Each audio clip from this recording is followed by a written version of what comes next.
Nossas duas últimas lições vão falar da história de Ruth. Eu confesso que ao ver Ruth junto com esses estudos de Juízes e de Josué sobre fé e fidelidade, eu fiquei meio assim, o que a história de Ruth tem a ver com isso? Mas a primeira coisa que me chama a atenção na história de Ruth é que ela ocorre no tempo dos juízes. Ruth 1:1, no seu primeiro versículo, ele fala assim: nos dias em que julgavam juízes, houve fome na terra. Essa frase, talvez no primeiro momento, não tenha trazido uma significância tão grande, mas após estudar todo o período dos juízes, aprofundar no contexto social, no contexto religioso, no contexto dos relacionamentos que existiam ali, o tempo dos juízes nos dá uma leitura muito propícia, muito específica de uma situação em que a sociedade estava naquele momento. A gente viu ao longo dos livros dos juízes,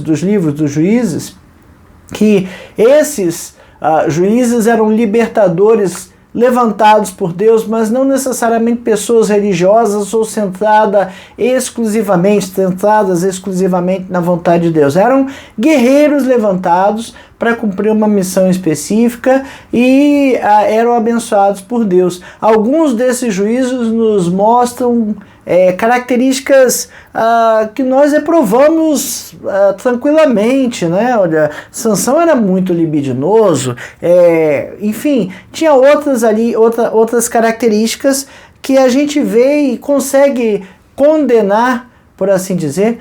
Abre parênteses, nós seres humanos somos muito rápidos realmente em condenar os outros, né? Não a nós mesmos, fecha parênteses, mas nós somos rápidos em condenar a atitude desses juízes. E um dos comentários do nosso autor é que provavelmente essa era o retrato da sociedade da época. Então hoje, nesse momento em que a gente estudou vários juízes e as condutas e as coisas ocorridas ali, a gente percebe que o povo caía o tempo todo em idolatria, que ele todo tempo traía ao Senhor seu Deus, a Yahvé, e se curvava diante de outros deuses, e a situação social era deplorável. Só que no meio desta situação social deplorável, o livro de Ruth vai nos narrar a história de uma família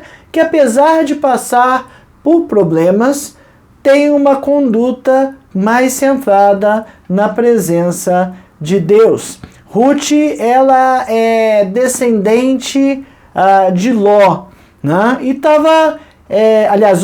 os moabitas eram descendentes de Ló, um povo pagão, descendentes de Ló, né? E Ruth é moabita.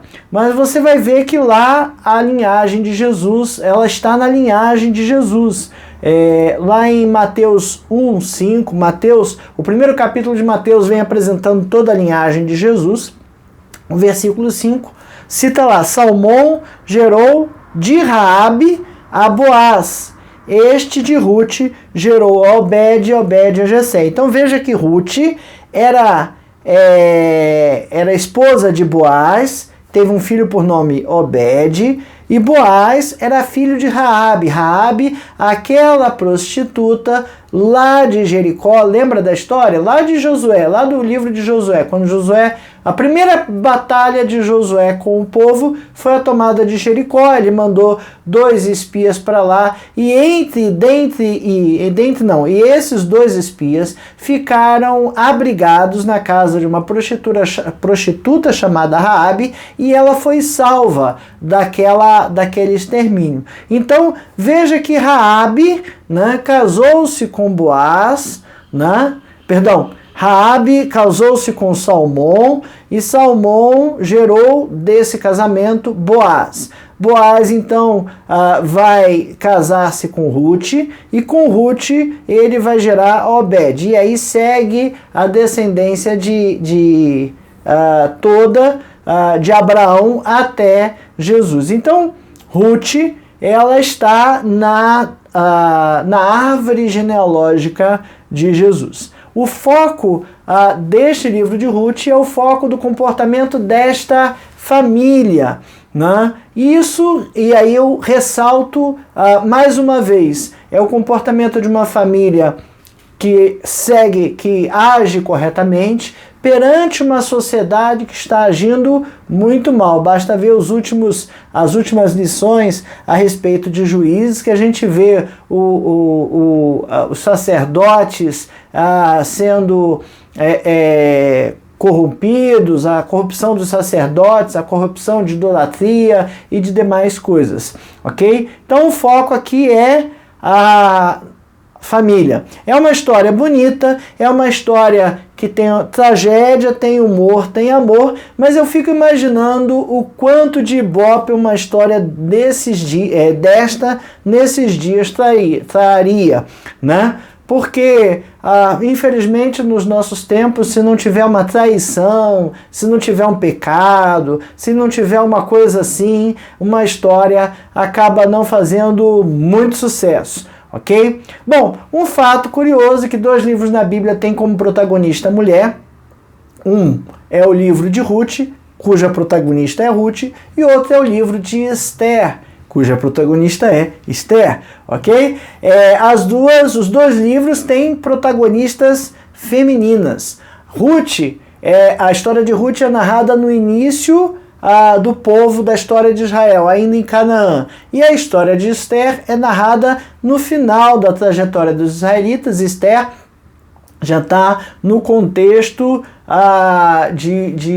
da escravidão do povo, ok? As duas demonstram coragem, resiliência e lealdade. Lealdade àqueles que o cercam, lealdade a Deus. E é isso que a gente precisa extrair da história de Ruth, né? É uma serva de Deus que foi fiel, apesar de ser moabita, apesar de ser de um povo cuja origem não era... A origem era Ló, né, parente de Abraão, mas era um povo que era pagão, era um povo que era politeísta. Mas Ruth não faz isso. Ruth se rende a Deus e vive fielmente a sua fé junto com a sua sogra. Bom, essa é a lição de número 12 da revista Palavra e Vida, edição número edição número 78. A revista Palavra e Vida é editada pela Convenção Batista Fluminense, está disponível no site batistasfluminense.org.br, tá?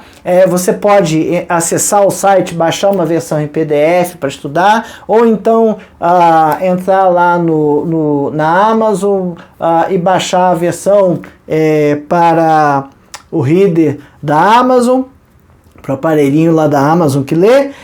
O título dessa lição, o título dessa revista, é Fé, Fidelidade e Força, um estudo em Josué, Juízes e Ruth, foi escrito pelo pastor Fábio Martins. Essa lição de número 12 tem por tema Força para não transigir. Transigir, né? A gente não conhece muito bem essa palavra, mas a gente conhece a palavra intransigente. Caramba, como você é intransigente, aquela pessoa que é inflexível, que não modifica a sua opinião ou o seu comportamento.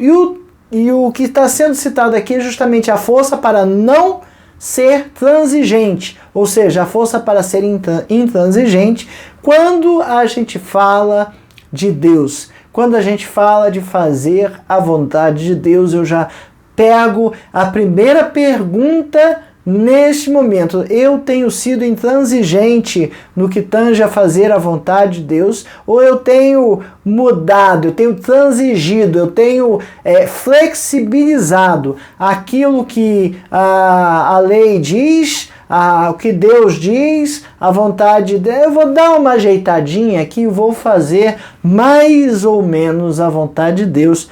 Misericórdia, que Deus não permita que a gente esteja fazendo isso, ok? Primeiro tópico da nossa lição, vem falar de força para superar tempos desafiadores, e o início do livro já começa com uma série de problemas, uma série de desastres. Os 6 primeiros versículos do livro de Ruth dizem assim: nos dias em que julgavam juízes, houve fome na terra, e um homem de Belém de Judá saiu habitar na terra de Moabe com sua mulher e seus 2 filhos. Esse homem se chamava Elimeleque e sua mulher Noemi. Os filhos se chamavam Malom e Quilion, efrateus de Belém de Judá. Vieram à terra de Moabe e ficaram ali. Morreu Elimeleque, marido de Noemi, e ficou ela com seus 2 filhos, os quais casaram com mulheres moabitas. Era o nome de uma Orfa e outra Ruth, e ficaram ali quase 10 anos. Morreram também ambos, Malom e Quilion, ficando assim a mulher desamparada de seus 2 filhos e de seu marido. Então se dispôs ela com suas noras e voltou da terra de Moabe, porquanto nesta ouviu que o Senhor se lembrara de seu povo, dando-lhe o pão. Então o livro já começa com alguns problemas, com algumas situações problemáticas. A primeira dela é a questão da escassez, da fome. Né? Não se tinha naquela época um comércio de longa distância como se tem hoje. Eu chamo de comércio de longa distância pegar arroz, feijão e grãos daqui e levar para a Europa, levar para a África, trazer da Europa para cá, trazer de outro país. Estas trocas de comida intercontinentais, isso não existia nem a um curto espaço. Né? Era mais fácil o povo fugir de uma terra e ir para outra porque não tinha alimento naquela primeira terra e se alimentar na outra terra. É isso que aconteceu com o povo de Deus, com a família de Abraão.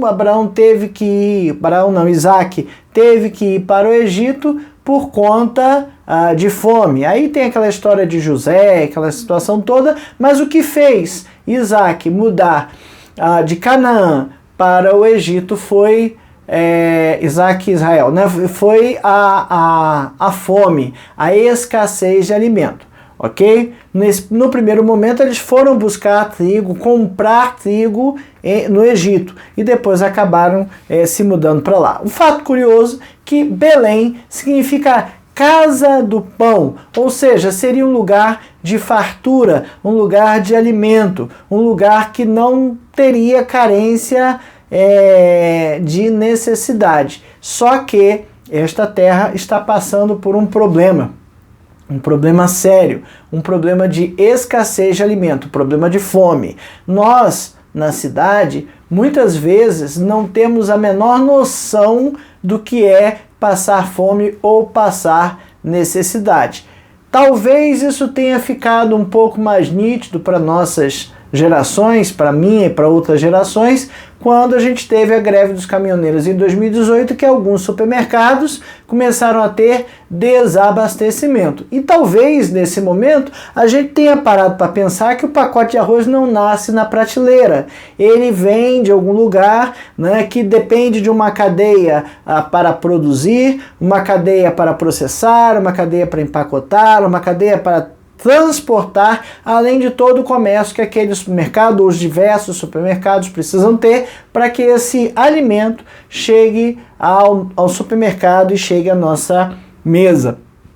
É uma noção que a gente sabe que é assim, tá? Mas do saber para conseguir entender a profundidade disso é uma distância significativa. Porém, naquele tempo eram mais frágeis esses elos, porque se a produção dali desse ruim, estragasse, desse seca e perdesse tudo, haveria fome. Não tendo chuva, não tinha fome. Irrigação até conseguia fazer alguma coisa trazendo do rio um pouco mais para dentro e parava por aí. Não tinha grandes irrigações a longa distância. Então veja que Noemi e suas noras estão passando por uma experiência, e a sua família, o seu marido também, passaram por uma experiência horrível, que é a experiência da fome, não ter o que comer. Não era pobreza, tá?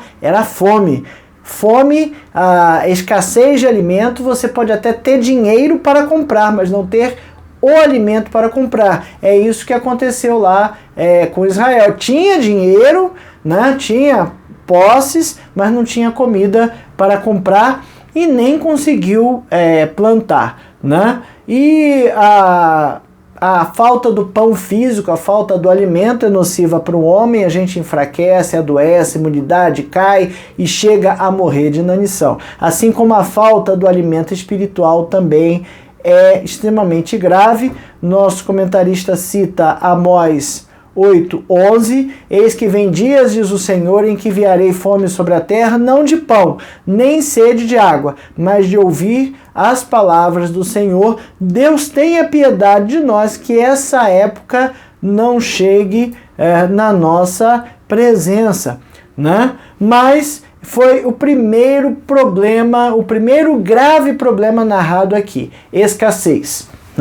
O segundo grave problema, a segunda situação desafiadora, é que com a escassez houve uma necessidade de mudança. O versículo 1 e 2 diz que Elimeleque pegou sua mulher, né, e seus filhos, e eles se mudaram para a terra de Moabe. Provavelmente porque precisava comida, e provavelmente Moabe tinha mais comida. Não fez isso, a Bíblia não fez isso, não fala que ele fez isso porque ele estava a fim de mudar para um lugar melhor. Veja, toda mudança tem impacto. Mesmo que você vá a serviço de um lugar para outro, pode ser bacana, bonito, maravilhoso, mas até você se organizar naquele novo lugar, conhecer a vizinhança, conhecer o comércio, saber onde compra as coisas, onde é o hospital que você corre quando tem dor de barriga, onde é a farmácia que você compra o remédio, onde você compra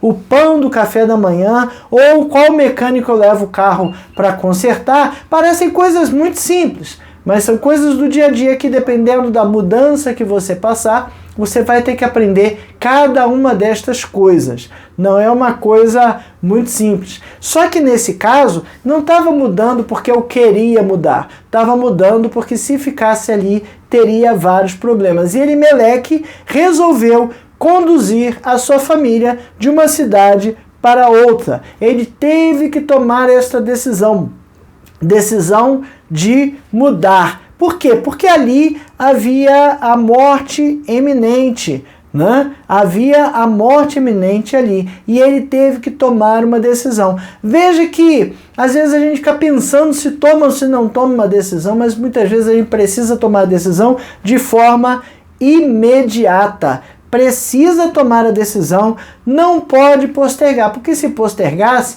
a situação ia ficar pior. Era melhor que ele trocasse logo de cidade, fosse logo para um lugar onde ele pudesse se encaixar ali no comércio, fazer alguma coisa para ganhar dinheiro, para trocar por alimentos, que ele pudesse entrar logo num outro ciclo de estabilidade, né?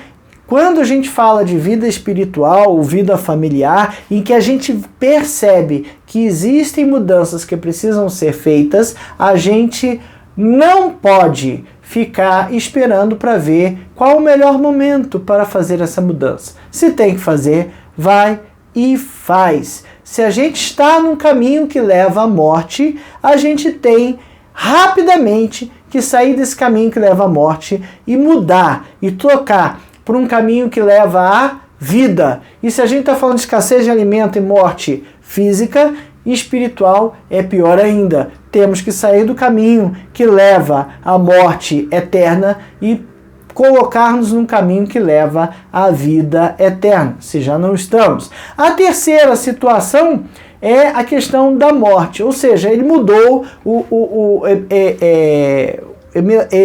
Elimeleque, mudou de Belém para Moabe porque havia fome. E logo nos versículos seguintes, a gente vê que Noemi perde o esposo, Elimeleque, e ela fica 10 anos ali, e 10 anos depois seus filhos, apesar de casarem, morrem também. E essa é a situação talvez mais complicadora para Noemi, né?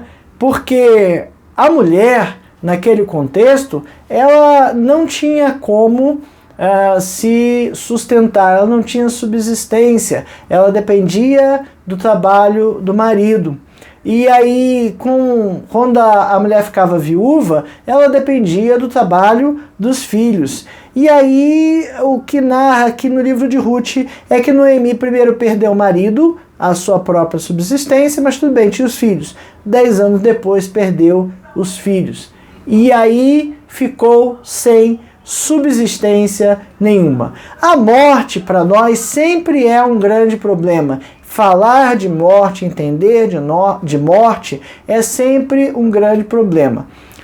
Naquele tempo, talvez não fosse tão difundido ou tão entendido a questão da vida eterna como a gente tem hoje, mas mesmo com a questão da vida eterna, mesmo sabendo que temos uma salvação eterna e que vamos rever os nossos familiares salvos em Cristo na vida eterna, nós não queremos e nem gostamos de nos separar dos outros. E no caso de Noemi, além de se separar do seu marido e dos seus filhos, grande tristeza, foi a questão da estabilidade e da sobrevivência. Veja que Noemi, ela se sentiu assim, perdida, se sentiu, vou falar desgraçada, mas se sentiu sem esperança, né? Ruth 1, versículos 20 e 21, né? Porém, ela lhes dizia, Noemi, né? Por que me chameis Noemi? Chamai-me de Mara, porque grande amargura me tem dado o Todo-Poderoso. Ditosa eu parti, porém o Senhor me fez voltar pobre, porque pois me chamareis Noemi, visto que o Senhor se manifestou contra mim e o Todo-Poderoso me tem afligido. Noemi estava sem esperança. As mortes, a fome e tudo mais, a mudança, fez com que ela ficasse extremamente insegura. Olha, sempre que a gente precisa ter a nossa segurança exclusivamente em Deus, a gente balança um pouquinho. A gente quer ter a nossa segurança nas nossas mãos, a gente quer ter a nossa segurança financeira, a gente quer ter a nossa renda, o nosso emprego, tudo nas mãos de Deus. Porém, quando a gente não tem essas coisas, aí a gente precisa realmente confiar em Deus. Filipenses 4,13, tudo posso naquele me fortalece, é muito bacana, mas a gente precisa ler o versículo antes, em que Paulo fala, sem me contentar com muito e com o pouco. E ele está falando que tudo pode naquele que fortalece, porque ele está tendo pouco e não fartura, né? Então, a gente precisa entender que essas situações desafiadoras são situações que colocaram Noemi em xeque, bem, como se diz, consternada, bem temerosa de tudo que aconteceria. Mas desafios de escassez, mudança, morte, né? Temos em Jesus o pão. Jesus é o pão da vida que serve, que nos livra da escassez, é o caminho, né, o caminho de mudança e a vida e ressurreição com relação à resposta à morte. E o testemunho dessa família, e aí eu estou falando já da família reduzida, Noemi e Ruth, já no final, né, é um testemunho que agrada a Deus perante as adversidades que ela sofre, que ela passa. Segundo tópico, vem falar da força para demonstrar compaixão. Bom, Noemi já não tinha marido, já não tinha filho, não tinha como se sustentar e ela resolve então voltar para Belém, né? E ao voltar para Belém, ela vem buscando uma segurança e um conforto. O casamento era a sua estabilidade, era a sua segurança, era a sua garantia de sobrevivência, por assim dizer, né? E ela sabia que levar as suas noras juntas seria um grande problema. Era mais fácil que as suas noras voltassem para a casa de seus pais, que provavelmente ainda eram vivos, né? E na casa de seus pais, eles provavelmente poderiam sustentá-los. Seria menos penoso fazer isso do que arrastar as noras para Belém, para as três viúvas viverem uma situação de miséria. Então, nos versículos 11 a 13, Noemi sugere às suas noras que voltem.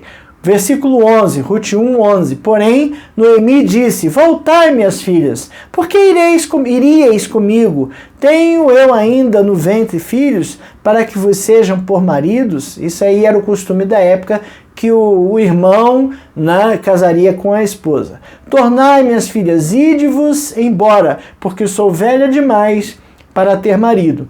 Ainda quando eu dissesse, tenho esperança, ou ainda que esta noite tivesse marido e houvesse filhos, esperá-lo-íeis até que viessem a ser grandes? Abster-vos-íeis de tomares marido? Não, filhas minhas, porque por vossa causa a mim me amarga o ter o Senhor descarregado contra mim a sua mão. Porque ela está dizendo, olha, eu não vou ter outros filhos que possam tomar vocês por marido, que era o costume dos hebreus, a gente já vai ver agora daqui a pouquinho, né? E como eu não vou ter isso, eu já sou velho, então volte para as suas casas, para casas de seus pais. Orfa, ainda estou com ela um pouquinho, e acabou. As duas, né, disseram que não iam e como se diz, as duas disseram que não iam. Rute 1 de 8 a 10, né? Disse-lhes Noemi: Ide, voltai cada uma à casa de sua mãe, e o Senhor use convosco de benevolência, como vós usastes com os que morreram e comigo, meus filhos, né, e meu marido. O Senhor vos dê que sejais felizes, cada uma em casa de seu marido. E beijou-as, elas porém choraram em alta voz e disseram: Não iremos contigo, com teu povo. Essa foi a primeira instada, vamos dizer, a primeira vez que a Noemi tenta fazer com que elas não seguissem. Mas, na sequência, as duas dizem que não. Ela faz essa leitura que eu fiz do 11 ao 13, de novo dizendo, e aí Orfa resolve voltar e Noemi resolve ficar.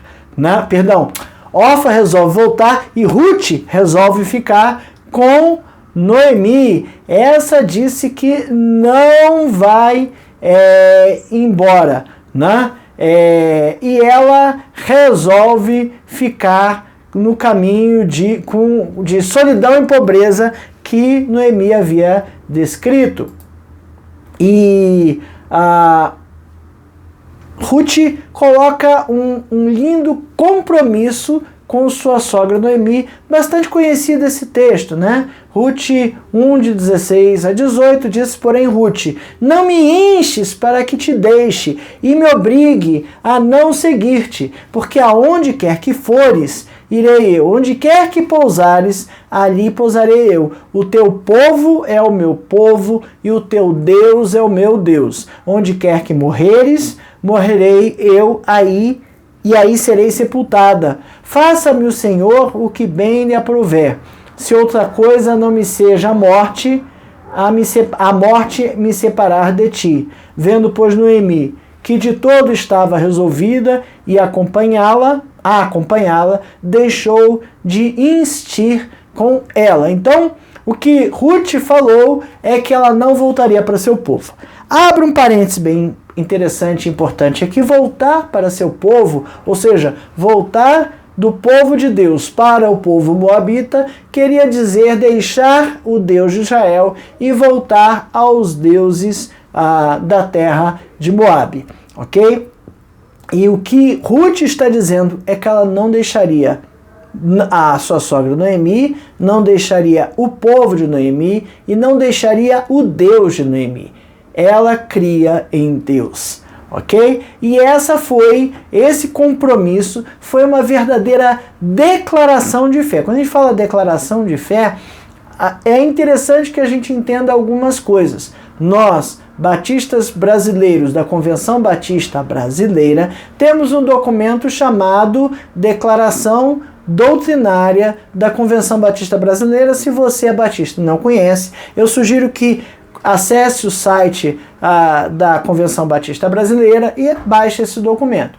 Ali estão sintetizadas as coisas que a gente acredita, né? Baseado na Bíblia, tudo baseado na Bíblia, tudo com referência bíblica, mas a forma como a gente acredita está ali. Isso é uma declaração doutrinária ou uma declaração de fé. Quando a gente se batiza ou antes de se batizar, a gente precisa dar a nossa pública profissão de fé, ou seja, dizer que acredita em Jesus como seu único e suficiente Salvador. É uma declaração de fé. E o que Ruth está fazendo aqui também é uma declaração de fé, citado aqui como importante, uma das mais importantes e significativas das Escrituras para o povo hebreu, para Israel, né? Tem o Shema, ouve, ó Israel, o Senhor Deus é o único Deus. É uma declaração também de fé, ok? Então veja que Ruth não é a primeira conversão de gentios relatada no Novo Testamento, mas talvez tenha sido, talvez seja a mais detalhada e mais famosa, né? E olha um contraste bacana que o nosso autor mostra dela com sua sogra, porque depois, no capítulo 3 e no capítulo 4, Ruth vai se casar com Boaz, que vai aparecer na história daqui a pouco, fazendo um spoiler da próxima lição e dos próximos capítulos, né? E Boaz, filho de Raabe. Raabe protegeu os espias porque sabia que a justiça de Deus viria e que o julgamento seria pesado. E ela tinha medo desse julgamento. E Ruth fica com sua sogra Noemi, não pelo medo do julgamento, mas pelo amor a Noemi, por confessar Deus como o seu Senhor. Amor altruísta, amor com abnegação, declarado ou manifestado nessa resolução de Ruth. Deixou sua sogra sem palavras. O que disse no versículo 18?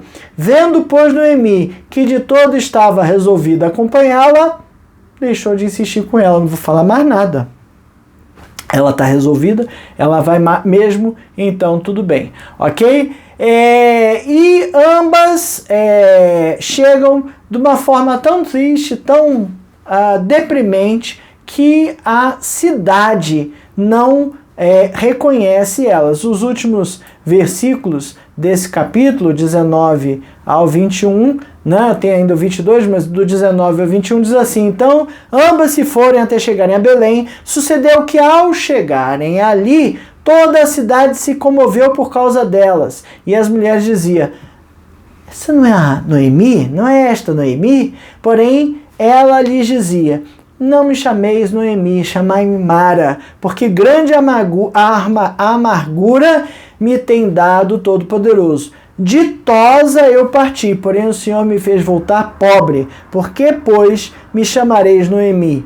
Visto que o Senhor se manifestou contra mim e o Todo-Poderoso me tem afligido. Elas chegaram numa situação de miséria, numa situação deplorável, e o pior, com a sua autoestima acabada, debilitada, derrubada. Isso fez com que Noemi tivesse uma visão deturpada de Deus. Deus está me castigando, tirou meu marido, tirou os meus filhos, eu não tenho mais sustento, eu não tenho mais segurança, eu não tenho nada. E aí ela pede que as pessoas deixem de chamar ela de Noemi, que no hebraico significava agradável, e pede para chamá-la de Mara, que é amargura. Com tanta desgraça acontecendo na vida de Noemi, ela acha que ela se sente amargurada. Porém, Ruth faz toda a diferença, porque ela tem compaixão, ela demonstra solidariedade com o sofrimento da sua sogra, né? Ela quer ajudar Noemi a superar os seus problemas, e resolve seguir com Noemi a Belém para fazer o quê? Para sofrer junto, para ser pobre junto, para passar fome junto. Podia não fazer nada disso, porque se voltasse para casa dos seus pais, né, mas estaria deixando o Deus de Noemi. E eu começo, e eu pergunto, né, a você, será que a gente tem deixado as coisas de Deus porque está sofrido, para ter uma vida menos sofrida, ou a gente tem feito a vontade de Deus, apesar de saber que a gente vai experimentar muitos sofrimentos? Bom, o nosso tópico 3 nos leva a pensar sobre força para buscar restauração, e aí está falando do capítulo 2. Eu vou ler rapidamente o capítulo 2 aqui. Ruth vai rebuscar espigas. Tinha Noemi um parente de seu marido, senhor de muitos bens, da família de Elimeleque, o qual se chamava Boaz. Ruth, a moabita, disse a Noemi: deixa-me ir ao campo e apanharei espigas atrás daquele que me favorecer. Ela lhe disse: vai, minha filha. E ela se foi, chegou ao campo e apanhava após os segadores. Por casualidade, entrou na parte que pertencia a Boaz, o qual era da família de Elimeleque. Eis que Boaz veio de Belém e disse aos segadores: o Senhor seja convosco. Responderam-lhe eles: o Senhor te abençoe. Versículo 5, perguntou Boaz ao servo encarregado dos segadores: de quem é esta moça? Respondeu-lhe o servo: esta é a moça moabita, que veio com Noemi da terra de Moabe. Disse-me ela: deixa-me rebuscar espigas e ajuntá-las entre as gavelas após os segadores. Assim ela veio, desde pela manhã até agora está aqui, menos um pouco que esteve na choça. Boaz fala a Ruth benignamente. Então disse Boaz a Ruth: ouve, minha filha, não vás colher em outro campo, nem tampouco passes daqui, porém aqui ficarás com as minhas servas. Estarás atenta ao campo para cegarem, e irás após elas. Não dei ordem aos servos que não te toquem. Quando tiveres sede, vai às vasilhas e bebe do que os servos tiraram. Então ela, inclinando-se o rosto em terra, lhe disse: como é que me favoreces e me fazes caso de mim, sendo eu estrangeira? Respondeu Boaz e lhe disse: bem me contaram tudo quanto fizeste a tua sogra, depois da morte de teu marido, e como deixaste a teu pai e a tua mãe, a terra onde nasceste, e vieste para um povo que dantes não conhecia. O Senhor retribua o teu feito, e seja cumprida a tua recompensa do Senhor de Israel, Deus de Israel, sob cujas asas vieste buscar refúgio. Disse ela: tu me favoreces muito, Senhor meu, pois me consolaste e falaste ao coração de tua serva, não sendo eu, nem ainda como uma de tuas servas. À hora de comer, Boaz lhe disse: achega-te para aqui, e come do pão, e molha no vinho o teu bocado. E ela sentou-se ao lado dos segadores, e ele lhe deu grãos tostados de cereais, e ela comeu, e se fartou, e ainda sobejou. Levantando-se ela para rebuscar, Boaz deu ordem aos seus servos, dizendo: até entre as gavelas deixe-a colher, e não a censureis. Tirai também dos molhos algumas espigas, deixai-as para que apanhe, e não a repreendais. Esteve ela apanhando naquele campo até a tarde, debulhou o que apanhara, e foi quase uma efa de cevada. Tomou-o e veio à cidade, e viu sua sogra o que havia apanhado, também o que lhe sobejara, depois de fartar-se, tirou e deu à sua sogra. Então lhe disse a sogra: onde colheste hoje? Onde trabalhaste? Bendito seja aquele que te acolheu favoravelmente. E Ruth contou à sua sogra onde havia trabalhado.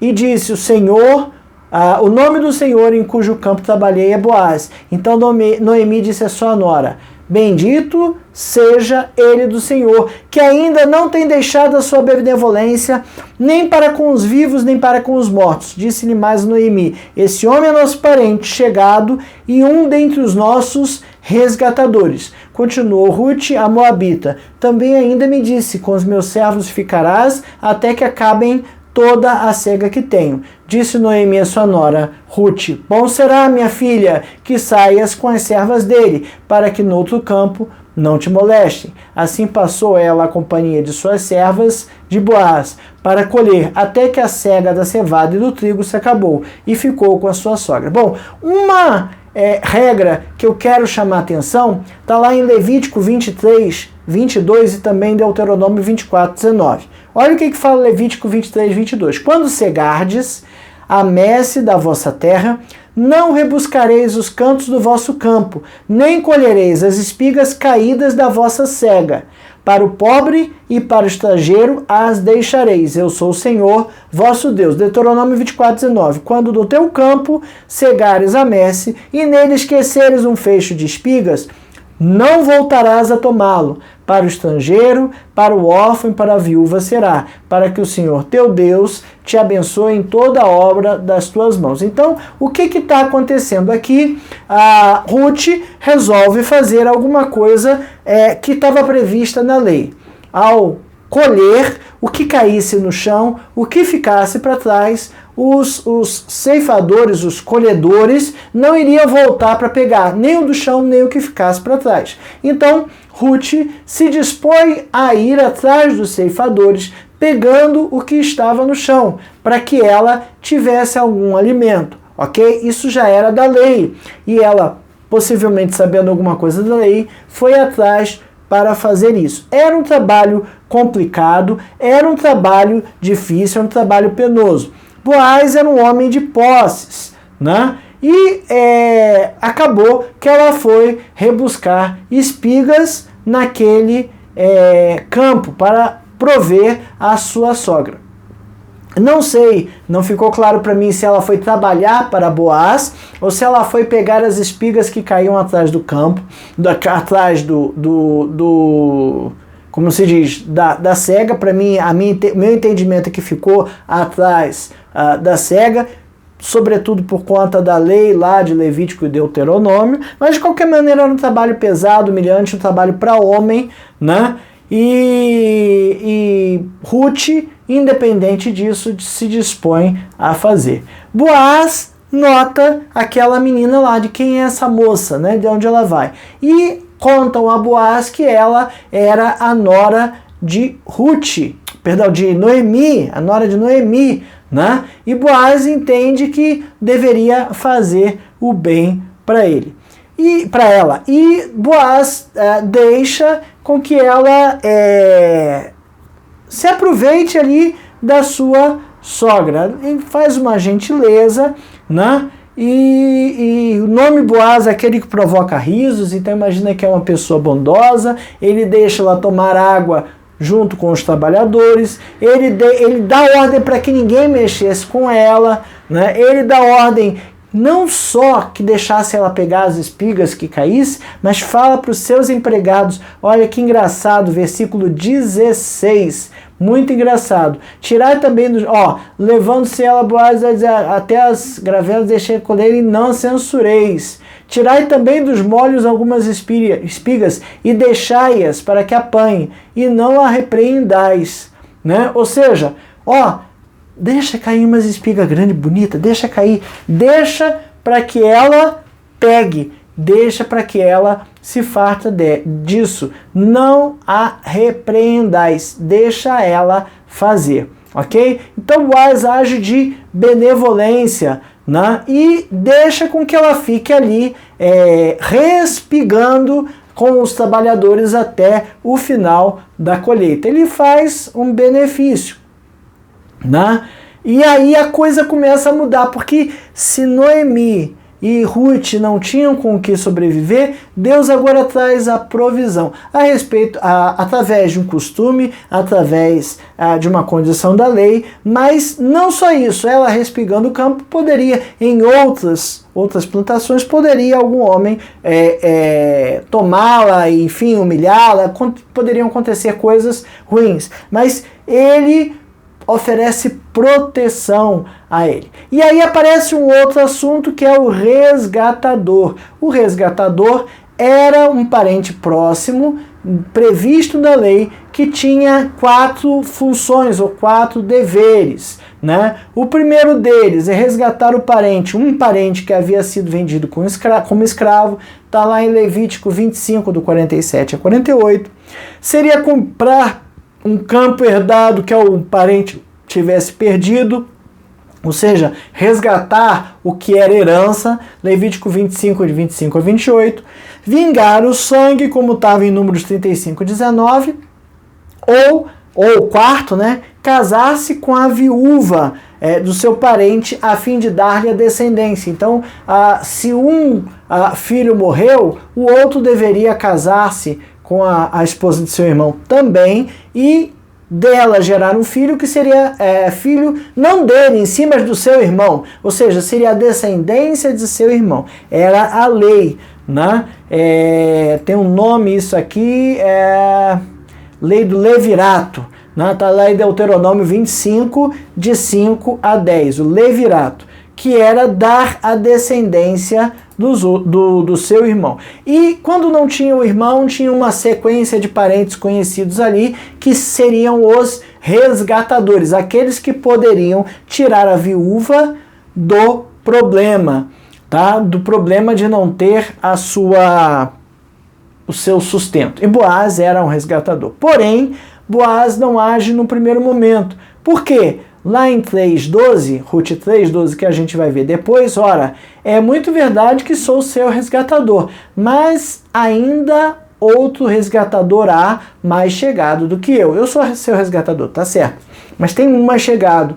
E não só a obrigação dele primeiro, mas a honra, né, o privilégio dele primeiro, né? Então ele não quer passar por cima da lei. Ele faz a bondade, né? Ele age de bondade com Ruth, porque Ruth agiu de bondade com Noemi. Também sabia que Noemi estava passando necessidade. E Ruth, com aquela fartura toda, ela vai e cega no campo e depois ela volta. O último versículo aí de Ruth 2, assim passou ela a companhia das servas de Boaz para colher, até que a cega da cevada e do trigo se acabou, e ficou com sua sogra. Ou seja, mesmo tendo conseguido um sustento, uma fartura, um jeito bom de sobreviver, não largou a sua sogra.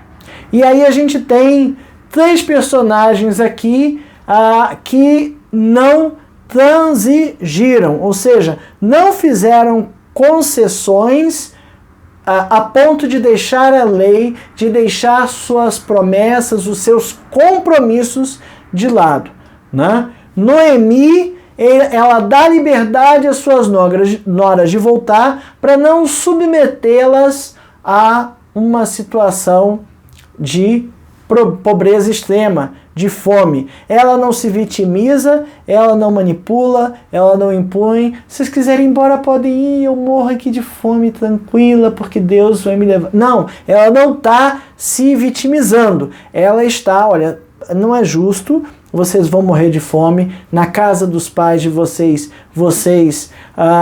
não terão esse problema, então voltem, né? Ruth, ela também não transige, ela também não quer voltar. Quando ela casou com o filho de Noemi, ela se converteu ao Deus de Israel. E agora Ruth não quer voltar ao Deus dos Moabitas, né? E aí ela permanece firme junto com Noemi. E Boaz, o resgatador, a gente vai ver no próximo capítulo, ele vai de fato resgatar Ruth, vai casar-se com Ruth, é o que acontece ali na árvore genealógica de Jesus, que a gente vê que Ruth com Boaz vai gerar Obed, que está na descida ali, na descendência que chega até Jesus. Mas ele não faz isso antes de ter certeza que o resgatador mais próximo não vai fazer ou não vai cumprir aquilo que está previsto na lei. E dessas coisas, né, a gente vê a situação de não renunciar a valores, princípios, aquilo que a gente acredita em Deus para para ter benefícios, para ter privilégios ou algo assim. Para pensar agir, as adversidades tem feito o que comigo? Será que as adversidades têm me feito uma pessoa melhor, mais centrada, num caráter correto, ou elas têm me afastado de Deus? Como tem sido a prática da vida cristã? Eu tenho me tornado insensível, eu tenho endurecido meu coração, ou eu tenho sido compassivo com aquelas pessoas que de fato precisam de ajuda? São aquelas que não querem trabalhar, que não querem nada da vida, não é isso. Aquelas que realmente estão passando por uma necessidade, por um problema. Será que eu costumo transigir? Ou seja, será que eu deixo os meus valores um pouquinho de lado, de acordo com as circunstâncias, para fazer aquilo que é melhor para mim? Tomara que não. Que Deus nos abençoe a não transigir da sua lei, da sua palavra e dos nossos compromissos com Ele.